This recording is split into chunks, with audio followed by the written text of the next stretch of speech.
Welcome. My name's Lydia Graves. I teach art at Avondale Elementary. Today we will be creating your why, or becoming reacquainted with it. This is a powerful tool that will help you identify your professional beliefs and translate them into an effective classroom practice. As educators, we juggle a lot. Sometimes we need a reminder of why we started teaching in the first place. Before we get started, go over a bit of housekeeping. I've pre-recorded this professional development so that I can be available to answer questions in the chat. The video will be available for you to view or use, please cite me, on my YouTube page at bit.ly/Mrs. G Art Room. That's MRSGARTROOM. Please mute your mic so that we don't disturb anyone else during the professional development. And then please keep the conversation in the chat focused on the PD. Most of all, I want you to have fun. The agenda for today is we're going to remember or rediscover your why. Why do you teach? I want you to put it in kid-friendly terms so that we can hang our artwork in our classroom, not only to remind us, but also to show our students. We're also going to create an abstract drawing inspired by the G's Bend quilters for the background. The supplies you're going to need are white paper and markers, crayons, or colored pencils. A little bit about me. I am fresh to teaching. I graduated from college in 2006. I went to Georgia State University, but I only started in the teaching profession in 2018. Much to my family's dismay, I have a BFA in drawing, painting, and printmaking. They highly suggested that I go to school for something where I can make money, like something like business. So to get them off my back, I told them I was going to teach, even though I was not in the art education department. I thought I would go to graduate school in New York and become a professor and studio artist. Instead, when I graduated, I became a nanny, I waited tables, and I painted portraits for over 12 years. I eventually married my husband, moved to Birmingham, and adopted my son, Gus. So my initial why was to have a creative, stable, and flexible job to provide for my family. In 2018, I started my teaching career at Putnam Middle School with an emergency certification. Although I had a ton of experience with children, I quickly realized that I had a lot to learn about education, and my why had to evolve. I had no idea what classroom management was. I thought it meant to organize my supplies, and I loved doing that. On many occasions, I thought, I think I'm going to have to go work at Starbucks. But with the guidance of my amazing administrator, Dr. Brown, and friendships with my colleagues, I made it through my first year. Last summer, I started the Alternative Master's program at UAB in art education. I was determined to be prepared for the year to come, so with the opportunity to teach at Avondale Elementary, I was certain little kids would be more my speed. For the most part, I've been right. I love teaching art to second grade. Teaching kindergartners seemed like herding cats, and fifth graders were already trying to find their individuality. Once again, I found myself asking, why do you teach? I recently read Michelle Obama's book, Becoming. She wrote that, for me, becoming isn't about arriving somewhere or achieving a certain aim. I see it instead as forward motion, a means of evolving, a way to reach continuously toward a better self. The journey doesn't end. I also recently listened to a talk by a woman named Kristen Kreitz that I could relate to. She talks about how we have to continually get out of our own way to grow. I have to do soul searching, and I'm going to be vulnerable with you. I have some issues in belief. For me, I'm a dreamer and I like to have my head in the clouds, but I can also overthink things and be my own worst enemy. In my experience, what I believe about myself and what others think about me can begin to manifest in my life. Our belief can drive us. Will I be a superstar tomorrow? In the fall? In 2 years? Who knows? We cannot possibly know our why if we don't choose to believe. So as I'm talking, I want you to get out some paper and a pen and jot down things as they bubble up. I want you to ask yourself, do you have belief? I'm not talking about belief in anything religious. It could be that. Do you have belief in general, in something bigger than you? It can be the universe. It could be anything you choose. But do you have belief? Second, I want you to ask yourself, do you believe in yourself? And your abilities, your strengths, even your weaknesses can be an asset. Do you believe in education? Do you believe that our system, the system in the United States, the education system, is valuable or working? And if you don't believe that it is, or you believe it needs some change, do you believe that you can change it? Lastly, do you believe in your students and their ability to learn? I'm going to repeat that again. So do you have belief? Do you believe in yourself? Do you believe in education? Do you believe in your students and their ability to learn? If the answer is no, this is where your work must start. For me, I know that sometimes I find myself telling myself that I'm a fraud. I came into education through the back door. I'm not a know-it-all. I'm still learning. You might think maybe you can't relate to your students. I know I've felt that way before. They're totally different from how kids were when I was younger. You might just be burnout. If you have guilt or shame when you're teaching, then having your why is going to be the tool or weapon against that shame or guilt or fear. For me, it's mostly fear of not succeeding. Despite any doubt or fear that may crop up, and it will because we're human, we have to choose to believe in our why. And that's how change happens. I was very naive coming into teaching, and I thought it would be a breeze. Then I thought, how in the world do people do this for 20-something years? That changed when I became acquainted with other art teachers that are passionate, believe in it all, and walk through the fear and doubt. The great thing about this conference is that all of the people presenting are evidence of what is possible. For me, I have to keep showing up, choosing to believe in myself, education, and students a day at a time. We cannot do it perfectly, but we can make progress. I have another set of questions for you to discover your why from Forbes magazine. What makes you come alive? The word inspire comes from the Latin meaning to breathe life into. Accordingly, when you are working toward things that inspire you, it literally makes you feel more alive.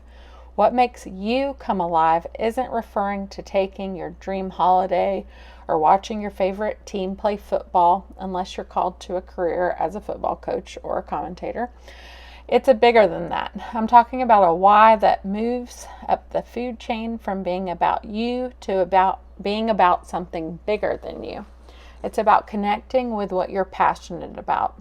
Knowing that when you focus your attention on endeavors that put fire in your belly, you grow your impact and influence in ways that nothing else can.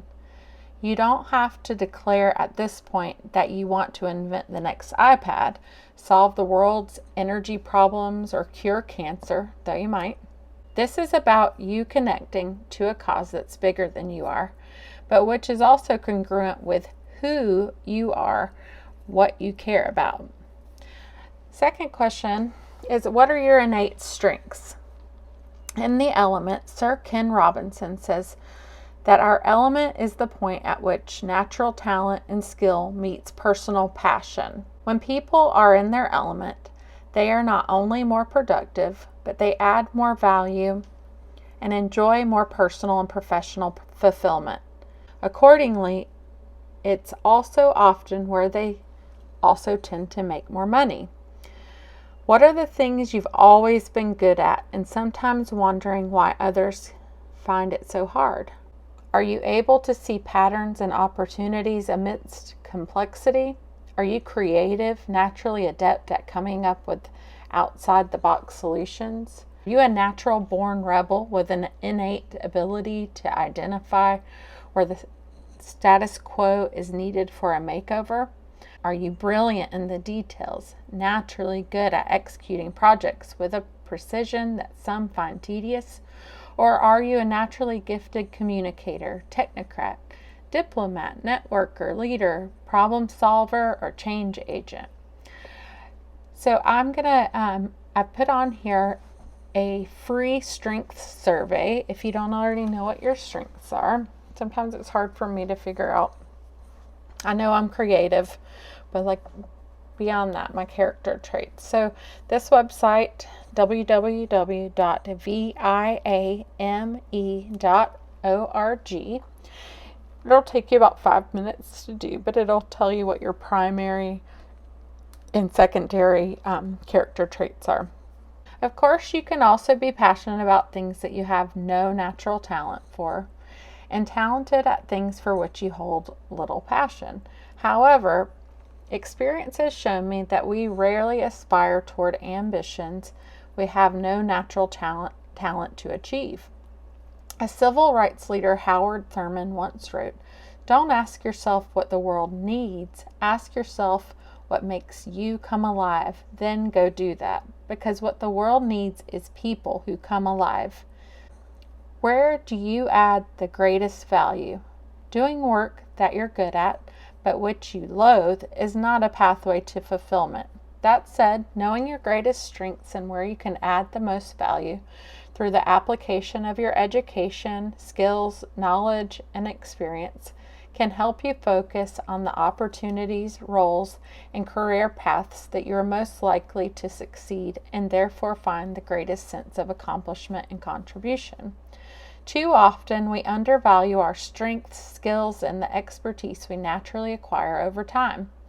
If you reframe the concept of adding value through the lens of solving problems, you can ask yourself what you're well placed and equipped to help solve in your workplace, career, organization, or industry. So for us, teaching. You can also ask yourself what problems you really enjoy solving and what problems you feel passionate about trying to solve. You'll be more successful at focusing on your natural strengths and those things you're innately good at than trying to bolster or eliminate your weaknesses. The fourth and final question I want you to ask yourself is, how will you measure your life? People who don't stand for something can easily fall for anything. Deciding how you want to measure your life means taking a stand for something and then living your life in alignment with it. Ultimately, living with purpose means focusing on things that matter most. Ironically, the things that matter most are rarely things. By shifting the lens in which you view what you are doing now, you can profoundly shift your experience of it. No matter what your job, you can draw meaning from it and find greater purpose through how you do what you do. If you don't think you're the kind of person you'd want to work with or learn from, then consider that it might not be because of the job you do each day, but your attitude toward it. Knowing your purpose may compel you to take on challenges that will stretch you as much as they inspire you. Just as a boat under power can handle any size wave if perpendicular to it, when you're powered by a clear purpose, there is little you cannot do. So I gave it some thought, and I feel like there's so many reasons why I teach, but to sum it up into one sentence, for the purpose of this professional development, I came up with my why. And I teach because I believe that together we can change the world. we're going to go ahead and get started with our artwork. We are going to talk about a little bit of art history, and then dive into actually creating. So as we get started, I'm sure you might be thinking, it's the summer. Why is the district doing a PD where I'm going to be coloring?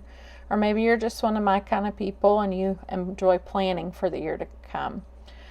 But if you have that at the forefront of your mind, you're not going to have a good time, and your art's going to show it. So I want you to relax, open your mind to having fun, have a good time. In fact, this might be something that you can do with your students to give them ownership for their learning. So if we were in person, we would be painting because that's my favorite thing to do. But I have a feeling that it's not as accessible. Most people don't just have paint sitting around. But if you have paint available and you'd like to do it, go for it. Another option that you could use with your students to incorporate technology is to use Google Draw, and you could have the students print it out. Doing it with your students, the question would be creating your why for learning, whereas ours is our why for teaching. So for today, again, the supplies that you're going to need are a piece of white paper, and you can choose either markers, crayons, or colored pencils in a variety of colors. Thinking about today's PD, I wanted to choose an artist to feature, or group of artists that were native to Alabama. And so a lot of you might already be familiar with the Juggle quilt makers, but I'm going to give you a little bit of background on them before we dive into our artwork. I found all of this information on a great website called Souls Grown Deep.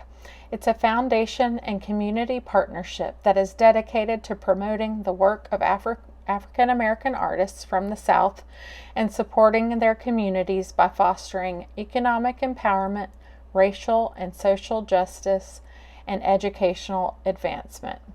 The women of the Juggle, a small, remote Black community in Alabama, Juggle is actually Boykin, Alabama. They've created hundreds of quilt masterpieces dating from the early 20th century to the present. Resembling an inland island, Juggle is surrounded on three sides by the Alabama River. The 700 or so inhabitants of this small rural community are mostly descendants of slaves, and for generations they worked in the fields belonging to the Petway plantation. Quilt makers there have produced countless patchwork masterpieces beginning as far back as the mid-19th century, with the oldest existing examples dating from the 1920s. Enlivened by a visual imagination that extends the expressive boundaries of the quilt genre, these astounding creations constitute a crucial chapter in the history of African American art. Juggle's quilts carry forward an old and proud tradition of textiles made for home and family. They represent only a part of the rich body of African American quilts, but they are in a league by themselves. Few other places can boast the extent of Juggle's artistic achievement, the result of both geographical isolation and an unusual degree of cultural continuity. In few places elsewhere have works been found by 3 and sometimes 4 generations of women in the same family, or works that bear witness to visual conversations among community quilting groups and lineages.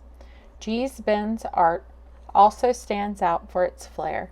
Quilts composed boldly and improvisationally in geometries that transform recycled work clothes and dresses, feed sacks, and fabric remnants. There are several different types of quilts that the Juggle quilt makers create. They are abstract and improvisation, patterns and geometry, housetop and bricklayer, Sears corduroy, and work clothes. The backgrounds that we're going to be creating for our artwork today are going to be inspired by the abstract and improvisation, as well as the pattern and geometry quilts. So most of the Gee's-Bend quilts can be called improvisational or my way quilts.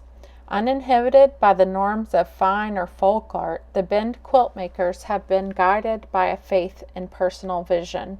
Most of them start with basic forms and head off their way with unexpected patterns, unusual colors, and surprising rhythms. The quilt makers of Gee's-Bend and Rehoboth tell similar stories when describing their separate styles. Taken together, the women's insistence on developing a unique artistic voice becomes a statement about their community's tradition.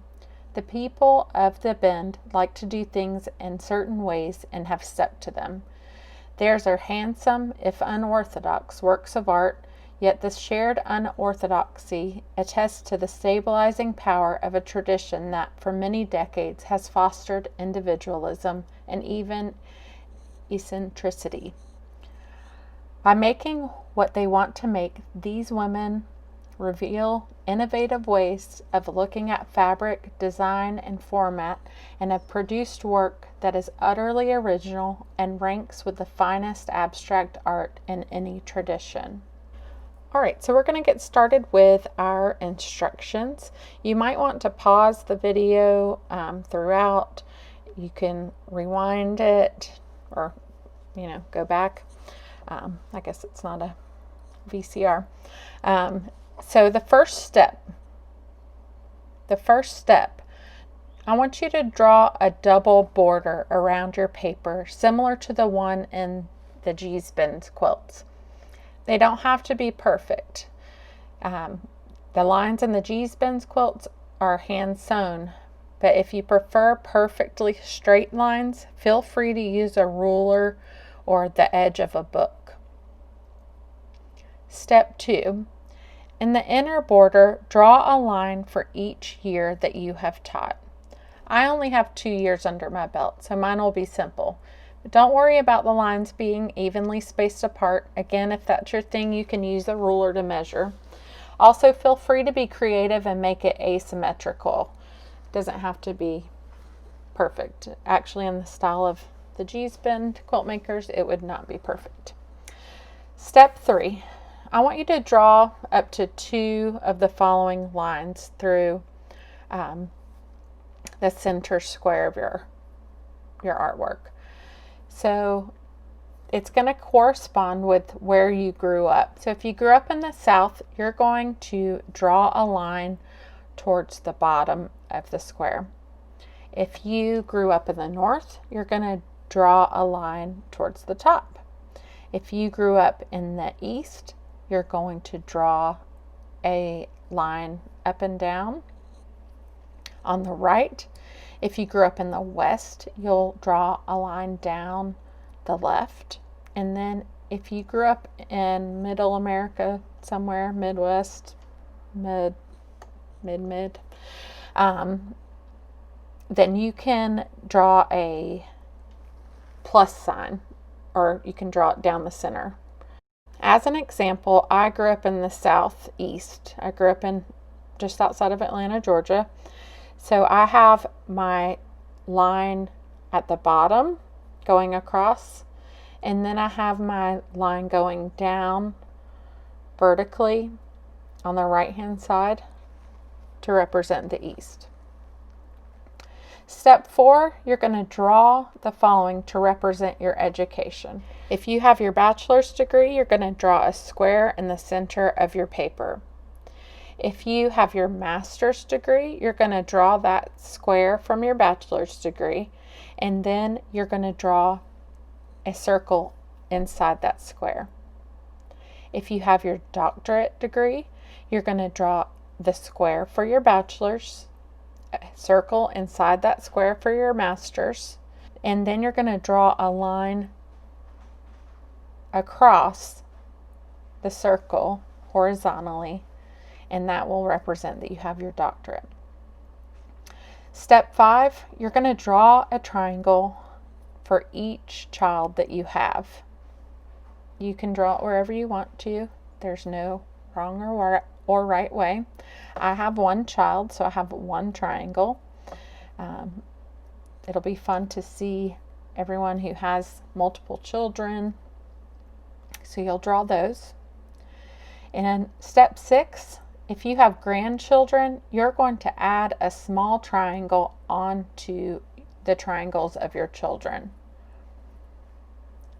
Step 7, draw lines in the first border to correspond with the month that you were born. For example, my birthday is in June, so I'm going to draw 6 lines to represent June, being the 6th month. Step 8, you're going to draw circles in that first border to correspond with the day that you were born. For example, my birthday is June the 1st, so I have my 6 lines from step 7 to correspond with the 6th month, June. And then my circle, I'll only have one circle because I was born on the first day of the month. And your circles can be anywhere in that border. All right, now we are finally ready to color our artwork. So I have some suggestions.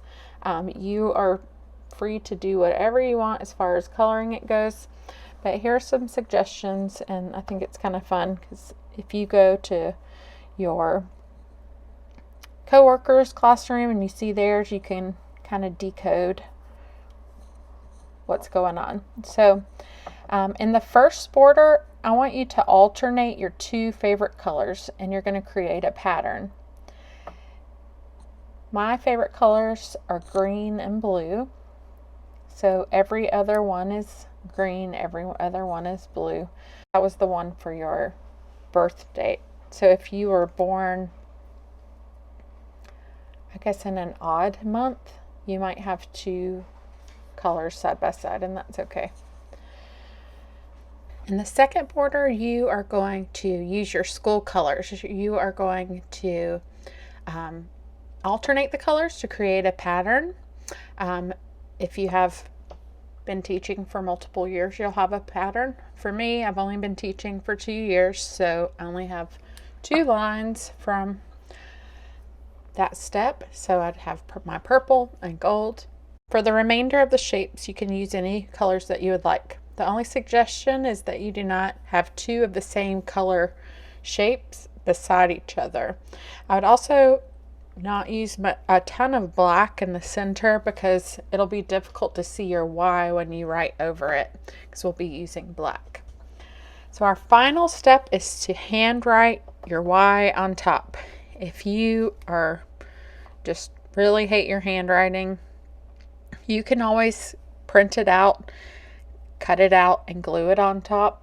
But I think that there's something nice about having our handwriting, because we can see we put pen to paper, and this is what we decided our Y is.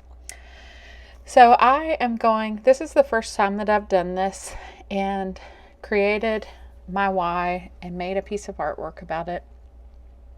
But I encourage you to create a new Y artwork for each year. Whether or not your Y statement stays the same or changes, the amount of years that you've worked will change, and your personal information may change. Maybe you have more kids, maybe you have more grandkids, maybe you transfer to another school. So we can make one of these for each year, and I really appreciate your time. Thank you for listening today and joining me. I hope you enjoyed it. I would love to hear from you and see your artwork. Feel free to email me at mrsgravesartroom@gmail.com. I also have an Instagram page. You can follow me at Mrs. Graves Art Room. And then I have my videos posted on YouTube, and you can subscribe at bit.ly/Mrs. G Art Room. Thank you. Have a good one. Bye-bye.